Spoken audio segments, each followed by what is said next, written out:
Okie dokie, folks. Welcome to episode 162 of the Laravel News Podcast. Thanks so much for joining us again. As Michael put on Twitter, I am joining you, blue hue and all. So, as you may or may not know, I'm a little bit of a nomad in my house, depending on what the day or evening holds. And I kind of migrate from room to room, recording wherever there's not a sleeping child or spouse. And so tonight I am back in a room that I haven't been in for a while, and no good camera setup, so I just chucked a light in the corner so it didn't look like I was in a dungeon, and I have no webcam correction software on my machine anymore because I got a new M1. Woot woot. But yeah, blue hue, big blue hue. Looks like I'm sitting underwater. It's pretty nice. Is the blue group looking for a new member? Maybe you could go and join them. Yeah. My kids are doing a Little Mermaid play at school, so hanging out with Ariel down here under the sea. Looks good. Looks very nice. Yeah, but thanks everybody for joining us. We do have a little bit of a shorter episode tonight. There is tonight, depending on when you're listening to this.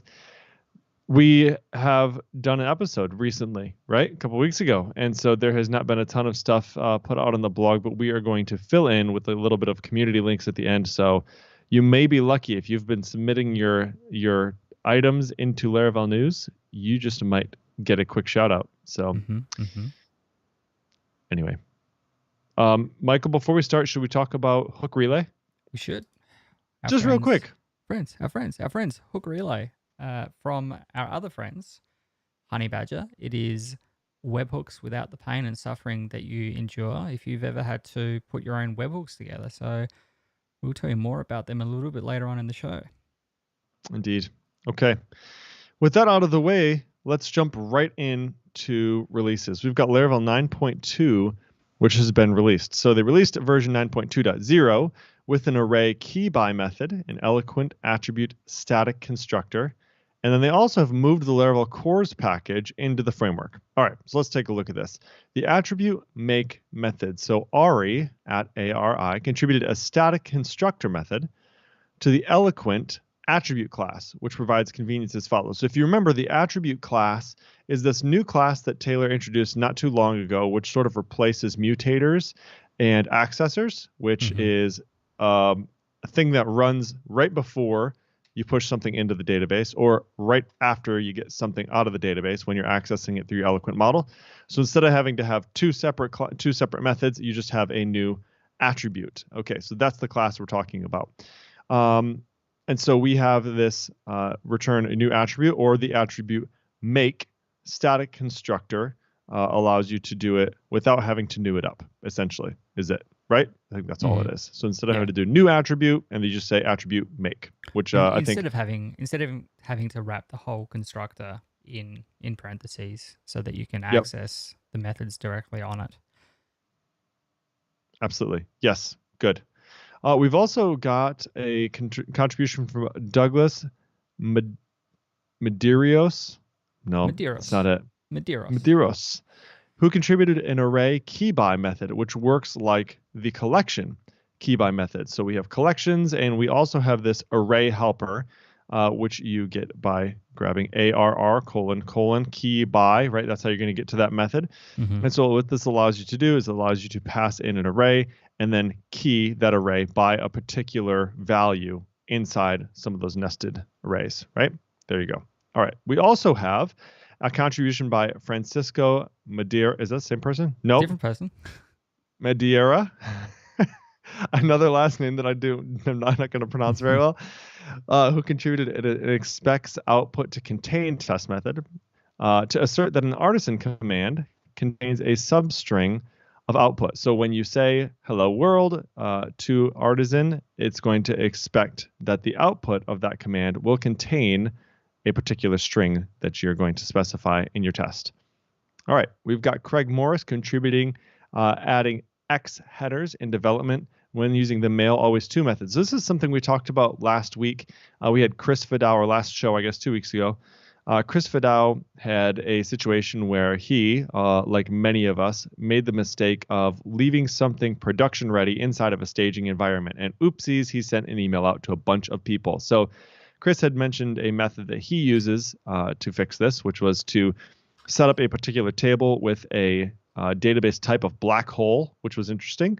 But then somebody came around and said, you can just use this mail always to method and specify a particular field, and it will just always set the CC, the BCC, the to fields to that particular email. Okay, so Craig Morris contributed adding headers in development when using that mail always to method. So when using this method in development environments, the original to, CC, and BCC are lost. It's completely gone, right? Because it's getting replaced. So that sort of defeats the purpose of being able to determine that an email goes to a particular user's address, right? You're not sure how to do that. How do you test that now? Well, what this does is it adds the original to, CC, and BCC into an X headers header in the email so that the information can be retrieved, but also prevents the email from being sent to those recipients. So it's used for debugging and for testing when using that always too. Okay. We've also got this integrate Laravel cores into the framework. So Dries migrated the fruitcake/Laravel cores package right into the Laravel framework. The main reason was that they wanted to remove a circular dependency that they rely on so that they could eliminate another dependency of the Laravel skeleton. Yoeri Bovin contributed a between first method, which gets the smallest possible portion of a string between two given values. Ooh, this is an interesting one. Michael, what is this? So between this is first, what is if this? you've got a string where say the start and the end, or if it's got a common prefix and a common suffix, and you want to find the first matching string of characters between them, that'll go in there and give you the details that you need. So the examples that we've got here are if you've got a string that is square bracket A, closing square bracket, AB, and then opening square bracket B, closing square bracket. If you were to say to give me the first string between, or the first string portion between on the left, a square bracket, and on the right, a square bracket, it will match that first A rather than matching the entire string and everything between the outer characters. Okay, sure. So it's good if you're, trying to match patterns, if you've got SKUs or if you've got some kind of product reference that is always going to have some value at the start and the end, and you want to, short of using regular expressions, and you want to sort of pluck something out the middle of it, then this is a simplified sort of approach to doing so. It's a non-greedy string match between, Yeah, so the examples are a little bit contrived in terms of what they're showing, but I think that in general, like if you don't want to reach for a regular expression, if you know that it's just a very simple string match, then this is something that you can have a look at as well. Yeah, I would be interested in looking at like the actual PR, which he maybe would specify some of the more concrete examples that he would look at for how he would use that. Okay, allow specifying a custom message for rule objects. So Ryan Chandler contributed this. So rule objects are like custom validation rules. And now you can specify a custom error message when validating with a rule object. So previously you could not do that. All right, that is the list of changes between 9.1 and 9.2. You can read the rest of them in the changelog on GitHub. Whew, that was a big one. All right, what do we got next? Next up, the Laravel Origins, the documentary, was finally released after lots of, teasing and sharing and trailers Big hype and things train. like that. So it's a brand new documentary from a company called OfferZen, and it covers the history of Laravel and how it went from being nothing and unknown to being one of the most popular, if not, I think probably now the most popular PHP framework that is in existence. It featured Laravel's creator, Taylor Otwell, and many others who've contributed to making Laravel the technology and community that it is today. This goes over the 10-year journey from when it was first conceived, from the naming to everything that's gone on around it in terms of the people and the the conferences and the packages and the creators and all of the good stuff that's happened in the community. So it was filmed at the end of last year. As I said, produced by OfferZen, directed by Duold Brand, and had shoots in the US, Canada, UK, Australia, Portugal, Belgium, the Netherlands, Germany, Austria, and in Egypt. So they traveled around and they spoke to a whole bunch of people. There was a bit of discussion back and forth on Twitter and in a couple of other different places online talking about how it was very sort of only looking at the good bits of Laravel, and how there were people that weren't spoken about and things that weren't spoken about. They filmed a lot of content, and they condensed this all down into a 30-minute documentary, which is obviously not going to do the wider scope of things any justice. So, um, Taylor tweeted that he will always love having it as a documentary, as a keepsake to look back on when he's an old guy. But yeah, he wanted to know. He wanted everyone to know that he appreciates and loves every one of us that is part of the community. Without people out there in the community building stuff and sharing stuff and teaching stuff and helping each other, and all of that does go on in the community outside of the Laravel company and the core contributors and things like that, then we wouldn't be where we are. And speaking on people like Jeffrey in terms of teaching and building Laracast, and Matt in the early days, and Dale Reese, and all those kinds of people that sort of rocketed Laravel into stardom, but not speaking about all of the people that are in the community now. The Luke Downings and the Aaron Francises, and Steve King, or Steve McDougall, sorry, and all of those other people that have just come along for the journey. And it's not always the same people. It's people always coming through and up and into the light. And of course, obviously, lots of people that are just going around their day-to-days and their jobs and changing their lives basically using Laravel. Jordan Dalton, who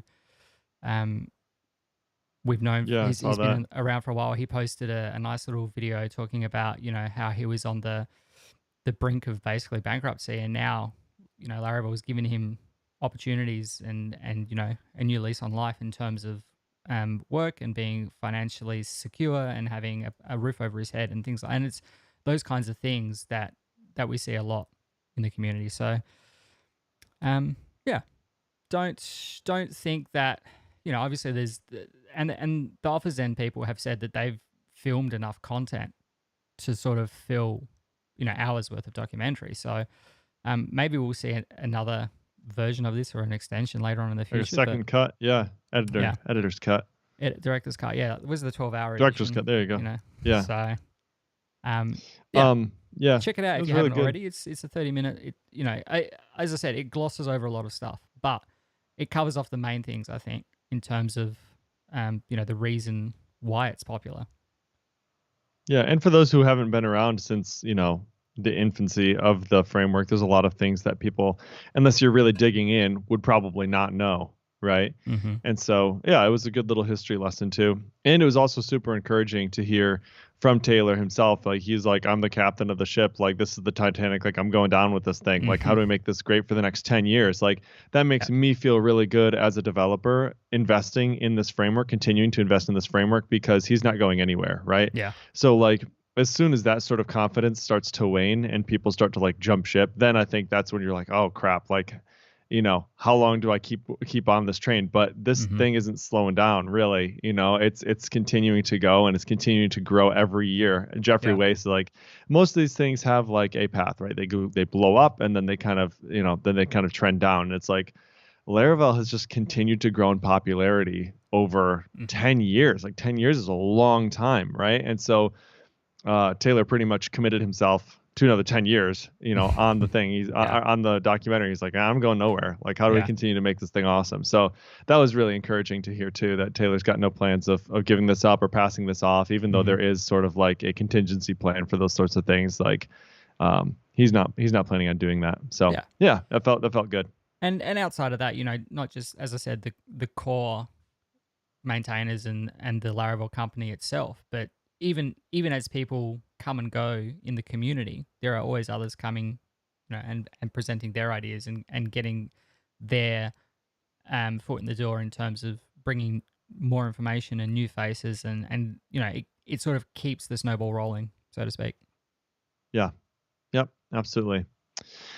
Well, let's move on to packages then. So the first one we've got here is called enum helpers for PHP. So the release of PHP 8.1 brings native enums to PHP, which I have been sort of behind the scenes hacking around, making like my own versions of enums, just using constants, Mm-hmm. inside of a class. Like, so I'd have task status, and then I'd have constant, incomplete, completed, then canceled, and then I would just assign those values to strings or whatever, integers, whatever, and then I could just grab those constants by referencing them statically, right? So it's just task status : and complete, and that's fine, but it's not an enum as it would be.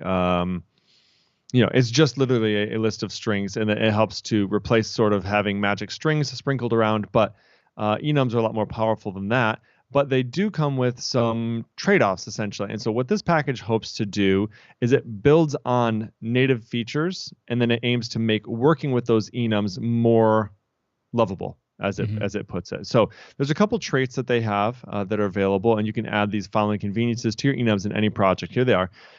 There's an invocable cases trait that you can use. And what this allows you to do is get the value of a backed enum by simply invoking it. We'll talk about what that looks like. There's a names trait, a values trait, and an options trait. So let's talk about what those look like real quick. And of course, these are all able to be seen inside the README really simply. But in the invocable cases trait, let's define sort of concretely what we're talking about here. If we have an enum called task status, and we're saying it returns an integer, then we're going to have three cases of that enum. We have incomplete, which maps to 0, complete, which maps to 1, and cancel, which maps to 2. But if you wanted to grab out the value of one of those, that's the integer value represented by the incomplete task status. You would have to do task status incomplete, and then you'd have to do arrow value, I believe is what you'd have to do to get that. And so you'd have that kind of sprinkled around all over. So instead of doing that, now what you can do is you just call task status : incomplete, and then you just invoke it. So you put the parens at the end, and that will then return for you, if you're using this invocable cases trait, the value represented by that particular case of that enum. Okay, next we have how to get case names from enums. So in this case, let's say that you want to build out a dropdown that is, here are all the different task statuses that you could assign to a particular task. What you'd have to do is you'd have to loop over each one of those and grab them. So with this names trait, all you have to do is say task status names, and it will wrap those up for you. It'll just grab off the names of those cases and then chuck them into an array for you, which is handy. You also have a values trait, which will grab not the names, but the values attached to those names, right? So in our names example, it would return incomplete, completed, or canceled. In our values example, which is just task status : values, it returns an associative array of the values, right? And then lastly, we have the options, which does both. It returns the names on the front with their associated values. And so again, it basically gives you a list of options in that case for exactly a dropdown. So these are things that are not natively available to you on these enums, but it certainly makes working with these native enums much easier. And so this is something that we will for sure be using, and we'll be replacing all of our stuff with, which will make doing this a little bit easier, because we won't have to append that arrow value on the end of everything. Yeah. We can just invoke that stuff and call it good. I know you actually. I'm not sure if this is the same group or same person who tweeted about this a while ago. You're like, can I make this a package? And they were like, actually, I think we're going to. Yep. Yep. Yeah, it was them. Yeah, that was Samuel Stansel. Oh, yep, I see it now. Yeah, I was looking for the name. I was like, ArchTech. Okay, I don't see. It's Samuel Stansel. Yeah, so they came out with this thing and said, this is. I mean, it's not difficult by any stretch. I like within our little bubble within the Laravel community, we see this kind of stuff all the time. We're always kind of striving for that developer experience and the ergonomics of using code. So where outside of this, you'd go, well, it's just an array map, and you would just map over it, and we've got short closure. But it's like, you don't want to do that every time. You want to just get the values, or you just want to get the names, or you just want to get an array of, an associative array of options. So having it in a package just that you can pull in, it's very lightweight. Like, it doesn't do a lot beyond just returning a mapped array of these things, but it just kind of wraps all that up and presents a much more concise API to using the enums. So one day in the future, hopefully, PHP 8.2 or whatever, we'll see this come natively, because it'll just make it that little bit quicker. But in the meantime, this is a nice clean API to get you over the line and to sort of clean things up a bit in your own code. Yep, absolutely. I really like it when you can, if you haven't seen the Twitter thread on it, he really does a good job explaining what the differences are. So you Mhm. actually kind of have to get there from the GitHub repo, where the GitHub repo then links to the, hey, here's the Twitter thread I had, where he sort of had this revelation of how they could use enums in a better way. He talks about the differences. So yeah, good Mhm. stuff there. Definitely. Cool. Next up. Next up? Did I? Yes, Yep, next up. next up. We have interact with Telegram bots in Laravel with Telegraph. Telegraph is a Laravel package for fluently interacting with Telegram bots and provides some key features that make it easier to set up and interact with users via bots. It gives the ability to create bots, add bots to chats, create new chats, send Telegram messages, attaching keyboards to messages, queue messages via Laravel queues, making Telegram API calls, and webhooks to receive incoming Telegram messages. So attaching a keyboard to a message gives the user some easy options for responding. So if you've ever used one of those little help or support widgets where it pops up and it asks you, hello, how can I help you? Would you like to get Yeah, support, right. speak to someone, whatever? Then this kind of gives you those quick fire kind of options. And the package provides a few settings that you can configure via the CLI or programmatically to create chats dynamically. For example, once you set up a Telegram bot, you can register programmatically the token and the name. So if you need any more information about this, if you've thought about integrating with Telegram, you can view the Telegraph documentation to get started with the package and view the source code on GitHub. We'll have instructions and all of that for you in the show notes. Very nice. I'm gonna have to use this. We have a group that plays basketball every Sunday night, and every week I forget to send out like a poll to see who's going to be there. Who's in? Yeah. It'd be nice if I could just automate that or something. I mean, Yeah. it probably doesn't require something like Telegraph. I really actually probably just need to set up a thing to say send at poll with whatever You're options there banned. are You're to. banned from using polls, by the way. Oh my Especially in word. Telegram. Seriously. It actually works great now. Like Mm. polls work awesome in Telegram now, but we have an old chat that had, I think when I asked the poll, it was browser sync or no browser sync, and it was like in the last 5 iterations ago of the poll bot, and that thing somehow never got closed, and Yeah. so forever and always now we have this poll that pops up when you come into the chat asking browser sync or no browser sync. It's like, end the stupid poll Yeah. already. Please stop. And there, We've I can't even tried. tell. You've tried. Every single one Oh, of us in the chat have tried. We've we've all tried. Like tried we've to end removed this the poll poll. bot from the. It's just we can't go away. And it will Exactly. pop up every time there's an update. It just returns. Oh, that's what it is. This one, there's an update. Yep. I think it Yep. must You're be, right. but there is like the ability to It's a good remove. call. Like if you click the little, there is an icon that you can click and it'll make the poll go away. But I don't know how to make it just never come back. So we're Yeah. just Yeah. stuck with Me that neither. forever. We're gonna have Yeah. We'll this would be figure it like out. we had when we left Slack to come to Telegram. We're gonna have to Yeah. abandon Telegram now to something else just to Yeah. get rid of this Exactly. poll bot. Just to get rid of the bot, the And poll then there'll bot. be But poor Andrew Del Preti who will like come in after 3 months where he's yeah, forgot to exactly. restart Telegram and be like, where'd everyone go? Yeah, for sure. Where's everybody at? He literally doesn't ever check in. Because the other day he said, "Hey, just want to, it's been a while. Just wanted to make sure you guys are all still alive." And every person just in turn responded, "Alive, Yeah, alive, alive. I'm alive that's all we still. got. Thanks, That's all we Andrew. got. Thanks for checking, Andrew." Anyway, okay. So next, moving on here, we have this really interesting package, which is called Blade Emerald.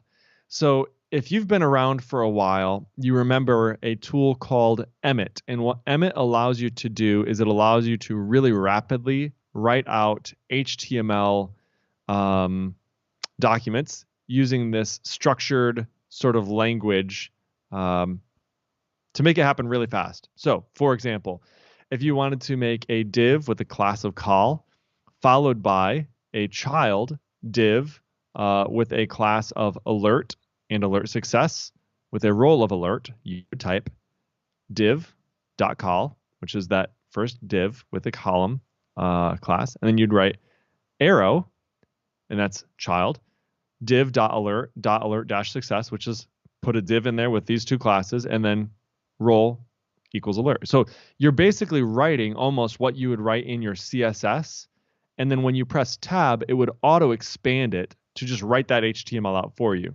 Really freaking handy if you're writing out a bunch of HTML and a bunch of classes and you don't want to have to actually do the writing. You just write it in Emmet and you press tab and it auto expands to that. Mm-hmm. Okay, so this is a take off of that because what Blade Emerald does is it provides Emmet-like abbreviations to generate and wrap Laravel Blade components with markup. Okay, so what it does is it uses an x-markup component, Blade component, that accepts as an argument an Emmet abbreviation. So think, if you will, you have x-markup, and then as an attribute, you have make equals, and then inside there, you provide that Emmet string that we just talked about. Div.call, arrow, div.alert.alert-success, role equals alert. You put that in there, and now whatever goes inside of that x-markup component will get wrapped with whatever that would expand to, right? It's going to automatically generate that HTML and wrap around that markup that you have in the slot of that component. So it makes it really easy and convenient to get nested markup with these Emmet style code abbreviations around existing content or other components, right? So let's say you have something that's you already have a component, and instead of having to modify that component itself, you could just wrap it in this x-markup trait, and away you go. It's really interesting. There's some useful examples for inspiration inside of the README, how you can use it with Bootstrap or Alpine or any other HTML output needs. So, I'm not sure. It seems like one of those things I said in our chat the other day. It seems like one of those. It's a really sharp knife, and we in Laravel like sharp knives. But the thing about sharp knives is you just have to be careful with them. So we're totally fine saying like, hey, here's this tool, use it as you please. But you could get yourself in trouble, I suppose, with this because you could generate something really funky and not maybe recognize it if you didn't know what you were doing. So really, really interesting. I'm interested to look at the examples for other stuff that they might be using this for. The Alpine stuff looks or seems interesting to me. But yeah, definitely go do a little bit of further reading on this if that sounds interesting to you. But it's definitely the kind of thing that I would need to use, like put into the editor and work through to see what it's actually doing. Yeah. But it's an interesting idea, I think. It is. It is interesting. Absolutely, I agree. Speaking of interesting ideas, if you have ever had to integrate your apps with third parties like Stripe, GitHub, Slack, or Trello, and wanted to have quality webhooks that look just like Stripe's as an example, there's more to just sending the JSON payload to a customer's URL and calling it a day. That's where Hook Relay comes in. Hook Relay is a service that makes sending and receiving webhooks reliable, secure, and transparent, and even happening for you automatically. Users are amazed at the visibility they've gained into their webhooks because without Hook Relay, you have no idea how many requests you're processing. But with Hook Relay, you can watch your traffic, inspect each request, and much, much more. It's like having X-ray vision into your webhooks. Of course, if your app or your integration partners are being flaky and their services are going up and down, you'll have the peace of mind that comes with knowing that no matter what happens, Hook Relay will make sure that your webhooks are delivered where they need to be. You can skip days of grunt work by rolling your own webhook system and get reliable webhooks for your app in minutes and not days. You can go to hookrelay.dev to get started and check webhooks off your to-do list. They've got pricing starting at $0. That's right, $0. And you get 100 sent webhooks per day. So definitely check them out. Again, that's hookrelay.dev. Awesome. Thank you, Hook Relay, for sponsoring the show. Okay, we have now got another package which talks about how you can use Monologue and a different configuration to send your Laravel application logs to AWS Kinesis streams. So the Laravel Monologuekinesis package makes this really simple. Once you've configured a Kinesis service in the config/services.php file, you can set up a logging channel inside the config/logging.php file. This is really handy. We use something like this to send our logs over to Papertrail. And so the logging platform that Laravel uses is incredibly powerful. Log4j, I think is what it's called. No? No, that was a joke. Monologue. That was a joke, folks. That was a joke. Stop it. For any of you who had to deal with that log4j nightmare, I apologize. Hopefully, we never have to deal with that over in Laravel PHP land, but I kind of doubt that's going to be the case. But someday, somebody's going to come out with a 0-day vulnerability, and we're all going to have to scramble to update our logging packages. But not today. That is not today. But no, we really do have a really powerful logging package underneath the hood, and that's Monologue.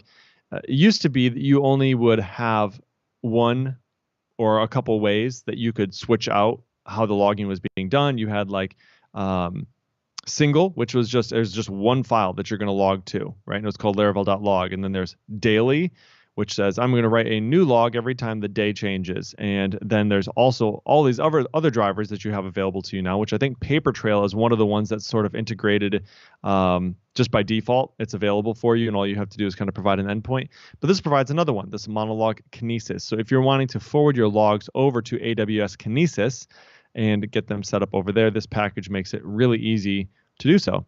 So check that out if that's something you're interested in. I've not actually heard of AWS Kinesis before. No, I looked at it and I didn't really, as with most new Amazon services, I don't really get, like it's an easy way to collect, process, and analyze real-time data.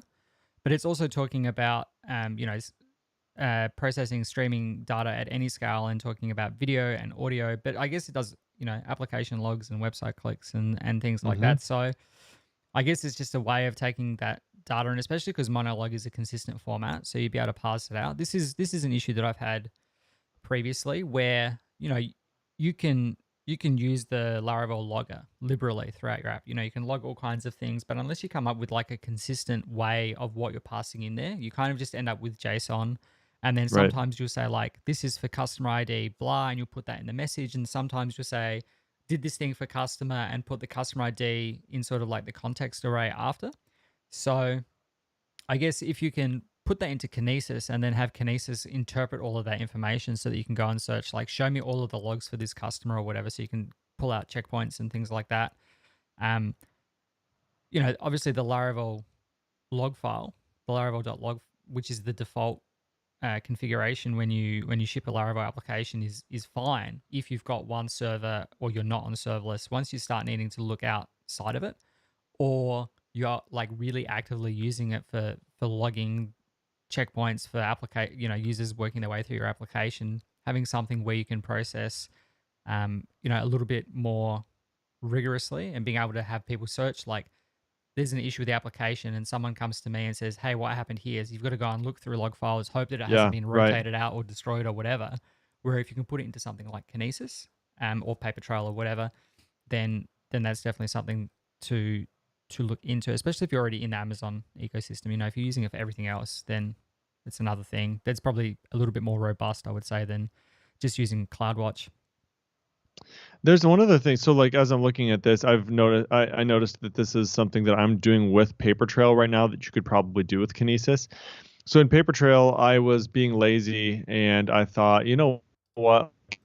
I could write a mailable for this particular thing when this happens, but I'm not going to, because I don't know how important this is going to be. So all I did is I just set up basically a watcher in Papertrail that said, anytime you see a log that looks like this, it says notify core. And then it has a message after it. Go ahead and compose an email to this particular group and send the contents of that log over to there, right? Or you could say, do that as a roll up every day. Anytime you see that, just roll that up and then do that at the end of the day. You could totally do that with Kinesis. So you send everything over in a data stream to Kinesis, and then you can kind of offload that and say, anything you find, something like this, pass it off to a Lambda or an EC2 instance, or send it through SES or an SNS notification topic. You could do all of that, right? So that's kind of interesting. It allows you to do more with your logs than just consume them as text, right? It allows you to basically give those superpowers as you parse them. So that's pretty interesting. That's very nice. Yep, indeed. Sweet. All right. Next up, this is a sort of a crossover between package and developer tooling. So ZShowArtisan is a plugin for ZShow, which is it's now the default on macOS shell if you open up the terminal, to help you to run Artisan from anywhere in the project tree with auto completion, and can automatically open files that are created by Artisan. The auto completion support works anywhere within the project, meaning you can navigate to a subdirectory and still get tab and autocomplete support. So if rather than being in your project base directory, you can sort of go up to storage logs, or you can go across to app HTTP or whatever, and you'll still be able to sort of artisan tab, and it'll still give you that completion. So this looks up the directory tree to find the artisan, the nearest artisan parent or ascendant, prescendant, parent, great, parent. I think it's parent. Yeah. Ancestor, right? Ancestor. That's right. Ancestor. There you go. That's ancestor. it. You got the it. Nearest artisan ancestor, and so you get completion in the correct directory, so it doesn't find its way up into a different thing. So, and you don't need to prefix the artisan commands with PHP or / or whatever else that you'd have to do for artisan normally. And if you configure an editor, the artisan plugin will open all the created files in your configured editor of choice automatically. So you can learn more about this one. The plugin, get full installation instructions, and view the source code on GitHub. I'm pretty sure that this is from Australia's very own Jess Archer. So is it really? Nice. It is. So definitely check that out. It was made a while ago, and it's done the rounds a couple of times now. So it's nice to see that it's popped up. It's definitely simplifies a lot of things. If you spend time in the terminal, if you're using Laravel IDEA or whatever and just creating files like that, or the console, then it's all there. But this gives you some pretty useful auto completion and functionality in it as well. So definitely check it out if you have not already. There will be, as I said, links to it in the show notes. Did you say that Z Shell is the default in Mac OS now? It is now the default, yeah. I did not realize that. Yeah, since they shipped Monterey, I think. That's really cool, actually. I've been using Z Shell for a long time, but I didn't. Oh, you know what? I'm thinking Oh My ZSH, which is not the same thing. No, that's the package manager plugin thingy on top. Right. Yeah. Yep. Thank you. I was like, what? They shipped that? No. Okay. Z Shell though. Yep. Awesome. Okay, on to tutorials, my friend. Well, we have a tutorial from a hacker, Mr. Stephen Reese Carter. Stephen is a security consultant, and he has been a part of Laracons for the last 2 Laracons. I think he has a course called Laravel Security in Depth, where he teaches developers about security concepts and how to think like a hacker. So he's basically disclosed a couple different things in the last few Laracons that are, hey, here's some ways that people could hack your app, so be careful. And so in this article, he talks about why you should never trust your users, right? Primary goal of the developer is to gain the trust of our users. We want them to trust our code, trust our apps, trust our brand. If they trust us, they'll keep coming back. And they will trust everything else will work, their data will be safe, and that we're not wasting the time. However, as a developer, we absolutely cannot trust our users. So we're talking about their input, right? How do we validate the input that's coming from a user? So he talks about some assumptions that we typically make with how we, handle user data, and how we need to be careful about how we handle that user data, and some really good things to make sure we're remembering. In addition, he talks about using parameterized queries when we're hitting the database. So if you ever use that DB raw, all of us I think have probably had to use that once or twice. There are some really important things to think about if you're ever going to use DB raw, like making sure that you're not using user provided data, because they could do some nasty stuff inside your database, like dump everything. Little Bobby tables. Have you ever seen that XKCD comic? That's a good one. Yeah. And so Little Bobby tables drops all of the student records for the entire school year at the school that he goes to. It's a funny comic. Anyway, basically this is talking about how to handle these inputs by escaping them, and making sure that we are escaping output safely. So yeah, it's a good article, and I think it's definitely worth a read. Absolutely. It covers off a lot of different stuff. So yeah. And Stephen's spoken at a couple of Laracons on the same topic now as well. So definitely check them out, if those presentations out, if you haven't seen them already. Yep. He even talks about things like max, which is not something that I use a lot, right? But this idea of defining a max limit on the inputs to make sure that you don't overflow your database columns and then cause your database exceptions. To crash out when it's trying to save this different data. I usually just like, hey, first name required. Yep. Throw it in there. And then there's no max on it. It's just Every once in a while I'll get this message in Sentry like, hey, somebody tried to put in something that was way too large. It's like, oh, I accidentally put the description in the first name column. That happens, right? You get that truncated column exception. You got it. Yeah. Yeah. Yep. Exactly. Okay, folks. Well, that is the show today. That is everything. Do we want to talk about some of these links? What have you got? You said you had a few things. I just saw a couple of them. So if you ever have used Stripe to handle stuff, you know that they also have a partner, Plaid, and Plaid sort of allows you to hook up to different bank account providers. I'm not sure if it's just US or if it's other banking providers as well. Yeah. So Plaid essentially allows you to validate that somebody owns an account at a institution, at a banking institution, right? So if somebody was to grab a check of yours, it has like a routing number and it probably has your account number on it as well. And with those two pieces of information, they can pretty much set up an ACH transaction from anywhere, right? Or previously could, right? And so a safer way to allow people to do that is to use something like Plaid, where it essentially says is give us your username and your password.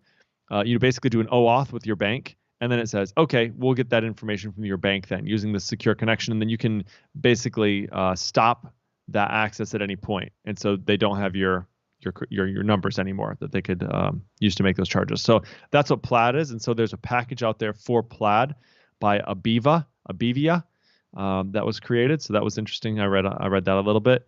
There is a new course and a video about Alpine.js versus jQuery versus Vanilla.js. So if you're coming from jQuery land and you're wondering, what is this Alpine and should I be using that? That's an interesting sort of comparison that you might look at. It's from the Laravel Daily guy. How do you say his name again? I always forget. Pavilis? Pavilis, whatever his name is, however you say that. He's pretty, he puts out like content like every single day. That dude is insane. Yeah, he's been doing it for a while now, so he's really prolific with his stuff. So that's pretty cool. And I think those are the only two I saw that I was going to be interested in talking about. But some of the other ones that are on here were already mentioned in our show so far. They were as like official things. Yep, exactly. Everyone's favorite human. So yes, Mr. Paul Remnant himself. Content people. Absolutely. All right, folks. Well, that is the show. Michael, any further comments before we close this one out? Nothing. I've got nothing. Please stay safe, everyone. Please remember that we are in tough times and that not everyone is coping with everything that's going on. It's been true story. 3 years of pandemic. There's political unrest all over the place. There's the uncertainty going on in Ukraine at the moment. So yeah, everyone stay safe. Think of the people that you work with. Think of the people in your communities. Think of the people that are affected most directly by what's going on in the world and help out in any way you can. Thanks, Michael. Yeah, good idea, man. All right, folks, this was episode 162. You can find show notes for this episode at podcast.laravel-news/162. If you like the show, we would really appreciate it if you would rate it up in your podcatcher of choice. 5 stars would be amazing. Hit us up on Twitter at Michael Dorinda, at Jacob Bennett, or at Laravel News. Until next time, folks, we'll see ya. Bye.